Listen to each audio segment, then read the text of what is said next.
La façon dont ils disent leur pipeline, le gaz russe, était une arme pour les Russes. Une fois que vous avez enlevé cette arme, si l'Allemagne ne pouvait plus ouvrir le gazoduc, les alliés européens et l'OTAN continueront à nous soutenir dans la guerre. Ils n'auront pas l'option de dire on abandonne, on préfère avoir du gaz russe que de rejoindre une guerre, que vous ne pouvez pas gagner.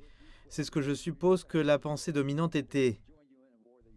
En remontant dans l'histoire, Seymour Hersh affirme que l'accord de l'Union soviétique pour laisser l'Allemagne de l'Est rejoindre l'OTAN en 1990 était la condition préalable de la promesse des États-Unis et de l'Occident que l'OTAN n'avancerait pas d'un pouce vers l'Est.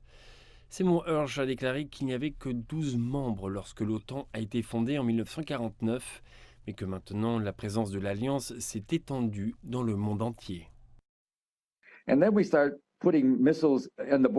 Ensuite, nous commençons à mettre des missiles aux frontières de la Pologne que nous prétendons être de la défense, mais en une demi-journée, ils peuvent être transformés en armes, il n'y a aucun doute là-dessus.